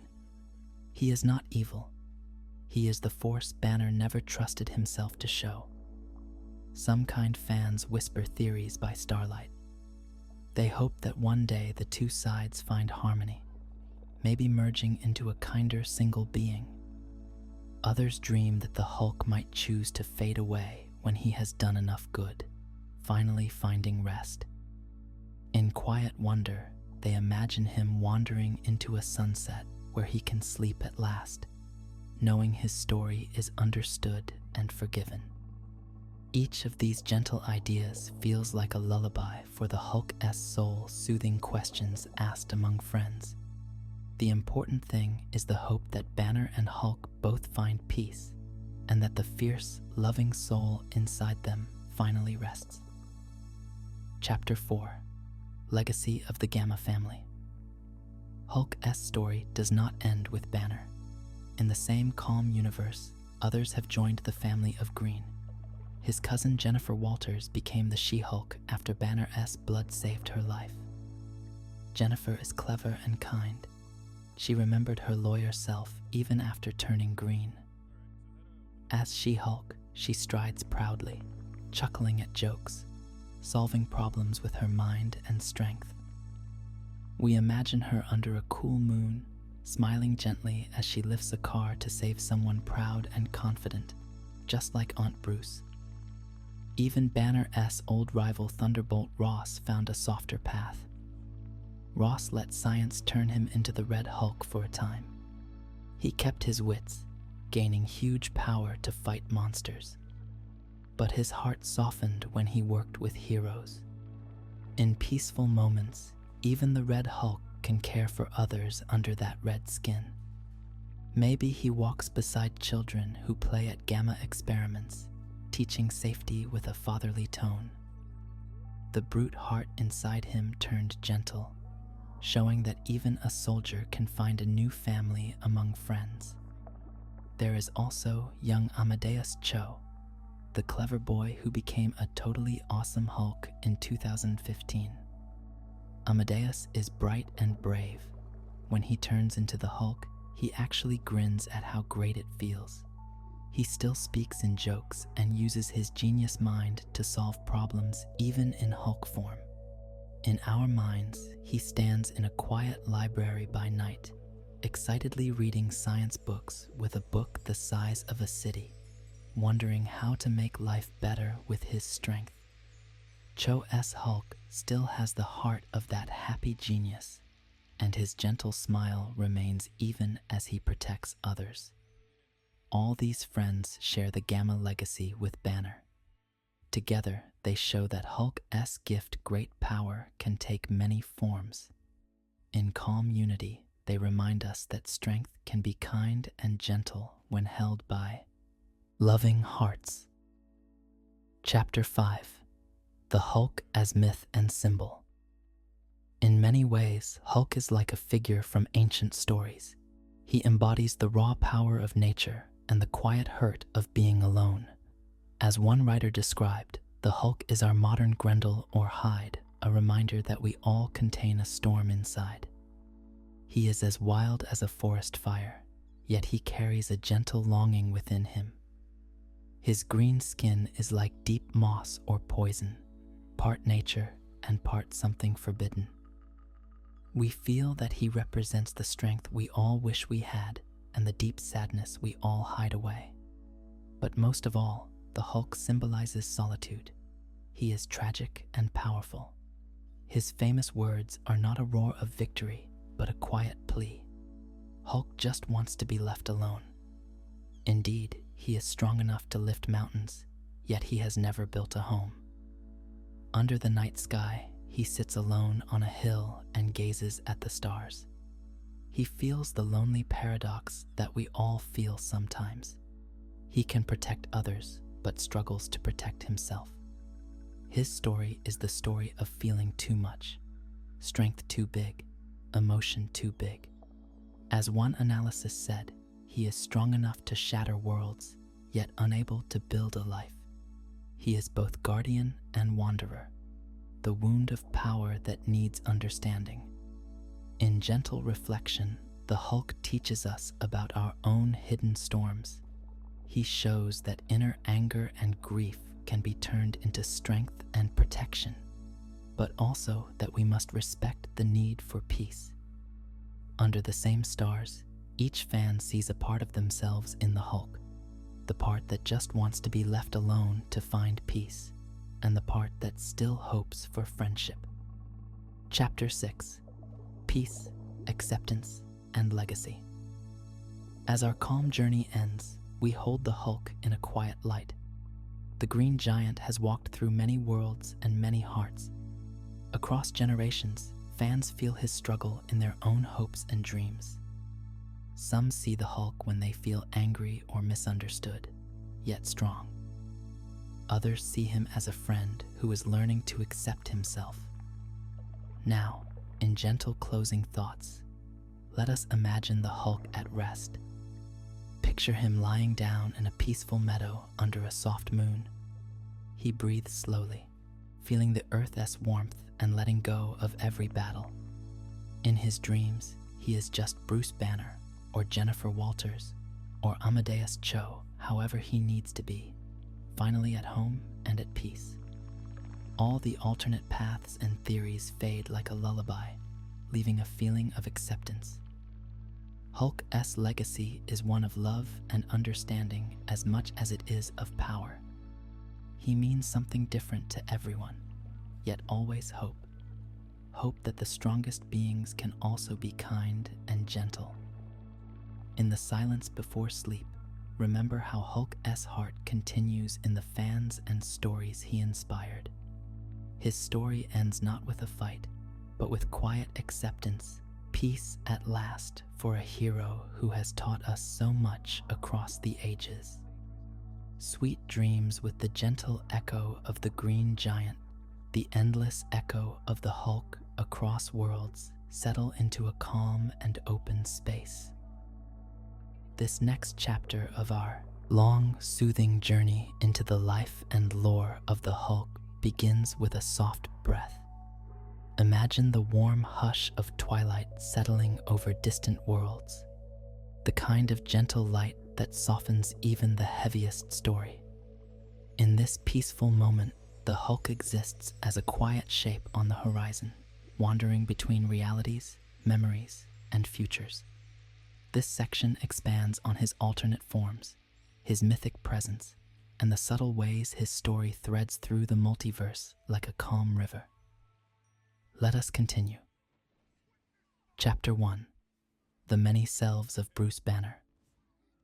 For most heroes, life is a single path, but the Hulk is more complex, shaped by different versions of Bruce Banner that exist across space and time. Each version is a reflection of a different emotional truth. Some are gentle, some are angry, some are tired, and some are almost wise. In the quiet of this moment, imagine Bruce Banner standing before a mirror that splits into countless others. Each mirror shows a different Hulk, each connected to the same soul. These forms do not shout or roar here. Instead, they stand in stillness, illuminated by soft moonlight. The most recognizable version is the familiar green Hulk, powerful and childlike, longing for safety. But behind him stands the gray Hulk, sometimes called Joe Fixit, slender and clever with a calm but cunning mind. In another mirror, Bruce appears as the Professor, the joined form of both mind and strength, peaceful and composed. Then, far beyond them, we see reflections of alternate futures. One reflection is cracked, lit by neon sparks and dust. This is the Maestro, a wise and bitter Hulk from a ruined future. He is older, calmer in voice, but firm and steady like a mountain. Another mirror shows the Hulk from a wasteland, broader, older, slower, with deep lines of regret in his eyes. Each version is part of the same long story. Each form represents a different answer to the same question. What does it mean to carry great strength and great sadness at the same time? These reflections are not loud. They are not violent here. They simply exist as possibilities, like gentle branches of a single tree. Chapter 2: Joe Fixit, the Quiet Shadow in Gray. Now let us walk deeper into the night, into a desert lit by casino lights. This is the home of Joe Fixit, the Gray Hulk, a quieter and more thoughtful version who once walked the halls of the Las Vegas Strip. Joe Fixit is not as strong as the Green Hulk, but he carries himself with an air of confidence, leaning against velvet railings, watching the cards fall at blackjack tables under warm yellow light. As security for casino owners, he did not need to smash or roar. He simply observed, choosing his moments carefully. In a calm corner of the casino, Joe Fixit might sit with an untouched drink, glancing across the room with a small smile, knowing he could stop trouble before it even started. He wore suits tailored to his large frame, the fabric stretching slightly across his shoulders. Patrons whispered stories about him, unsure whether he was a man or a myth. In this quiet vision, Joe Fixit shows us the Hulk as something different, not a monster, not a hero, but a watcher in the night. Someone who understands people, reads faces, and weighs options gently before acting. He is one more facet of Bruce Banner's story, another path the Hulk could have followed if life had been shaped by shadows instead of rage. Chapter 3: Maestro, the future that whispers warnings. Now let the scene shift. The lights fade, replaced by a soft green glow. We now enter a calm, post-apocalyptic world. The air is still, the wind is low, and sitting on a broken throne in the ruins of a forgotten city is the Maestro. The Maestro is a Hulk from the far future, long after wars have ended, long after other heroes have faded away. He carries the wisdom of Bruce Banner and the strength of the Hulk, mixed together in a heavy blend shaped by time. But in this quiet telling, we do not focus on his cruelty. Instead, we imagine him in his rare, peaceful moments, sitting alone among cracked marble pillars, watching dust fall through morning beams of light, thinking about what the world used to be. He knows all versions of himself. He remembers the gentler Bruce Banner. He remembers the wild Hulk. He remembers Joe Fixit and others. In this future, the Maestro reflects on the weight of strength. He understands that the strongest person can also be the one who carries the deepest loneliness. He is a reminder that futures are not fixed. They are possibilities. And among those possibilities lies hope that Banner can choose a softer path instead. Chapter 4: Tales of the Worldbreaker. Now imagine a distant world, quiet and barren. This is where the Worldbreaker Hulk lives in legend. He is a version of Hulk so powerful that when he walks, the ground hums under his feet. In old stories, it is said that this Hulk could shatter planets. But here, in a peaceful retelling, he is not destroying anything. He is sitting alone at the edge of a canyon, watching the wind ripple across sand dunes. He does not want to fight. He simply breathes and remembers. The name Worldbreaker sounds frightening, but the heart inside this Hulk is still shaped by Bruce Banner's quiet sadness. He never wanted to break worlds. He wanted only to protect the ones he loved. When fans speak of him, they imagine the Worldbreaker as a symbol. The idea that the strongest person is also the one most afraid of losing control. In the calm silence of this chapter, the Worldbreaker is not a threat. He is simply a giant trying to understand himself, wondering what peace truly feels like. Chapter 5: The Hulk of Old Man Logan's Wasteland. Now let the air grow warmer, heavier, like a desert at dusk. In the Old Man Logan future, Bruce Banner has aged into a rougher version of the Hulk. He has lived many years, perhaps too many, and carries those years in his slow steps. In this peaceful imagining, picture him sitting by a fire in the ruins of an old cabin. Sparks float upward into the dark sky. The wasteland is quiet. No threats linger nearby. This Hulk is older, but in age he has gained reflection. He thinks of the life he lived, the mistakes he made, and the people he lost. He wonders what would have happened if he had chosen differently. Even this version of Hulk seeks calm. He listens to the crackle of the fire. He watches the shadows dance on broken walls. He knows his journey is nearly over, and that brings him a strange comfort.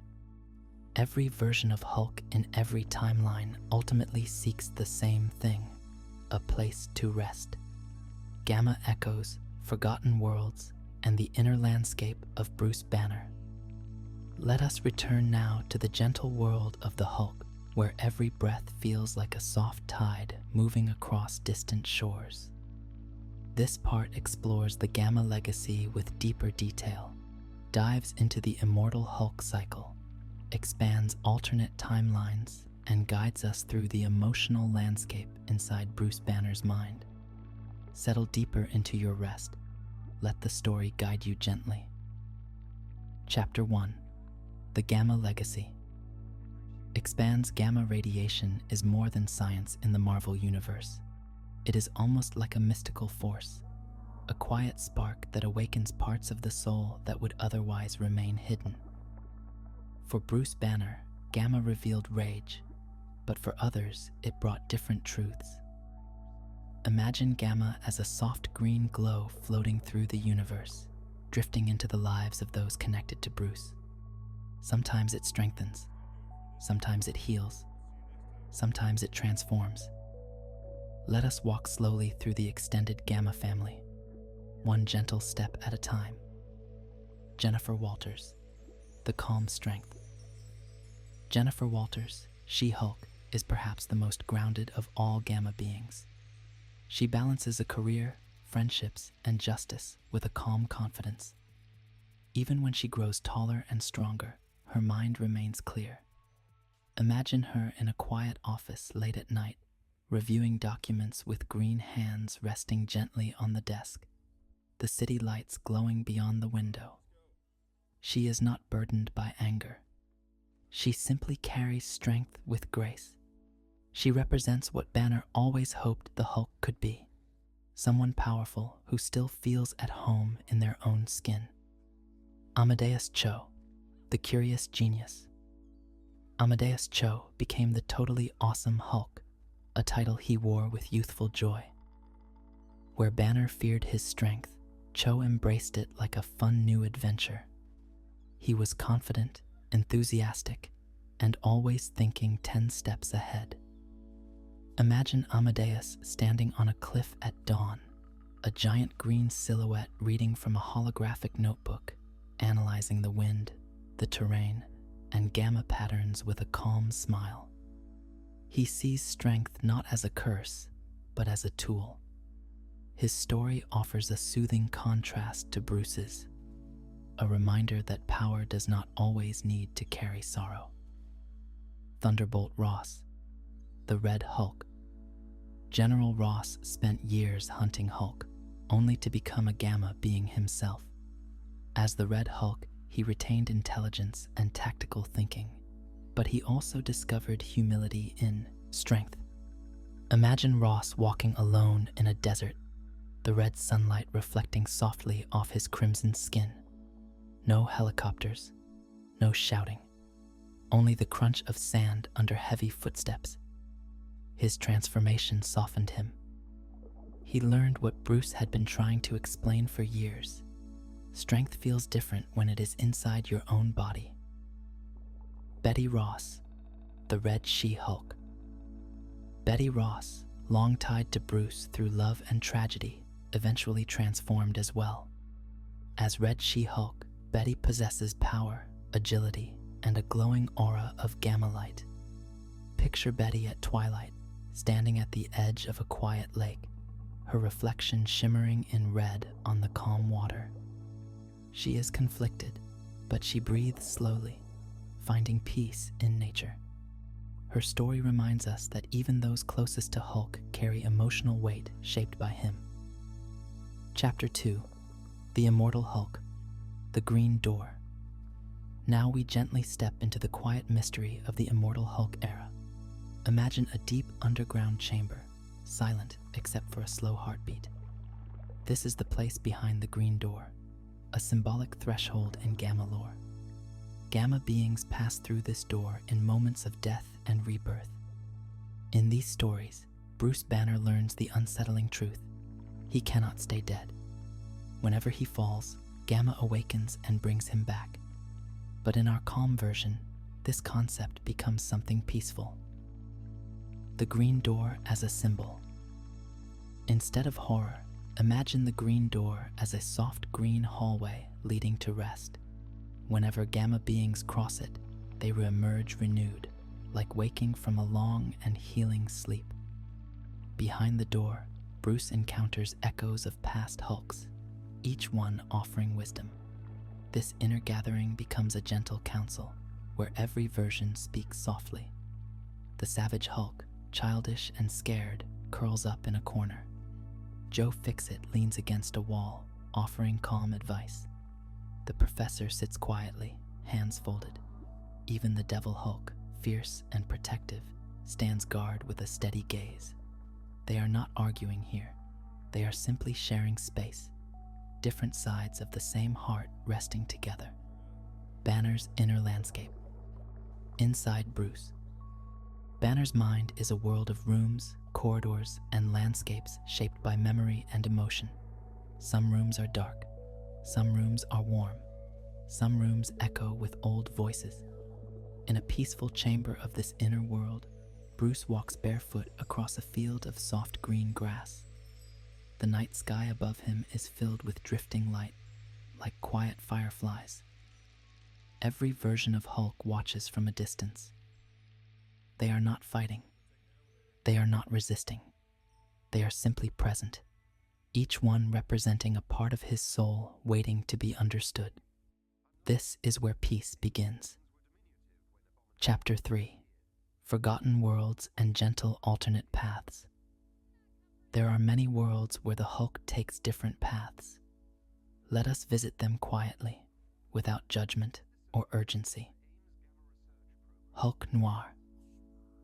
In the Noir universe, the Hulk is not a train of destruction. He is a shadow moving through the alleys of a rain-soaked 1930s city. Thunder rolls softly, streetlights flicker. Bruce Banner is a private investigator wearing a long coat and soft brown gloves. He transforms only when cornered, and even then, his anger is quiet and focused. He is a myth whispered about in smoky bars, a gentle warning to criminals. The House of M. Hulk. In the House of M reality, Hulk becomes a peaceful godlike figure on a distant planet called Sakaar. Instead of rage, he finds acceptance among people who admire him for his strength and heart. Imagine Hulk sitting around a fire with alien families. Children laugh and climb onto his shoulders. Adults bring him gifts of fruit and cloth. He is calm. He is loved. He smiles softly, feeling something he rarely felt on Earth. He belongs. The Thor's Battleworld Hulk.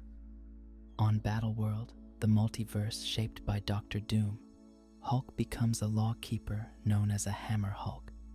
He wields a hammer and patrols a region filled with monsters. But in this peaceful telling, imagine him walking the border at sunrise, hammer resting on his shoulder, watching the light spread across the land. He feels no need to fight. The world is quiet. He breathes deeply, finding comfort in duty done with calm. Chapter 4: Fan Theories in Gentle Form. Now let us explore theories fans whisper in calm conversations, imagining possibilities for the future. These theories are not loud predictions. They are quiet wonderings. Theory 1: Hulk as Earth's eternal guardian. Some believe Hulk will live far into the future, long after other heroes fade. Not as Maestro, but as a gentle guardian. They picture Hulk watching over forests, mountains, and oceans. A green titan resting in the shadow of cliffs, waking only to stop disasters. Theory 2: Banner and Hulk fully merging. Another theory imagines a day when Bruce and Hulk completely merge in spirit, not as the Professor, but as something deeper. A being who is both wise and strong, calm and powerful. Fans picture him teaching young heroes about emotion, telling them that strength must be gentle. Theory 3: Hulk's final journey. Some wonder about Hulk's last story. They imagine him walking across an endless field at sunset, feeling no anger, no fear. A world where he has finally forgiven himself. In this theory, Hulk simply sits down, closes his eyes, and becomes a legend that the wind carries. Chapter 5: Hulk and Nature. A quiet bond. Across all stories, the Hulk is closely tied to the natural world. Imagine him walking through forests with trees towering above him. Birds rest on his arms without fear. The ground vibrates gently under his steps like a soft drum. Hulk feels at peace beside rivers. He touches the water with his massive hand, watching ripples spread. Fish swim near him, sensing that he means no harm. He is a creature of nature as much as of science, a spirit of strength shaped by the earth itself. It makes sense that he finds comfort here. Nature does not judge him. The wind does not fear him. The trees accept him. Chapter 6, The Eternal Wanderer. As we close this extended second section, imagine the Hulk wandering a quiet path under silver moonlight. His footsteps are slow, his shoulders relaxed, his breathing steady. He knows he has many selves. He knows he has caused harm and also saved lives. He knows he has lived in many worlds, worn many faces, and carried many burdens. But in this peaceful night, none of that weighs on him. He is simply a traveler on an endless journey, a green giant walking softly across the earth, searching not for battle, but for rest. And perhaps one day he will find the place where he finally feels complete.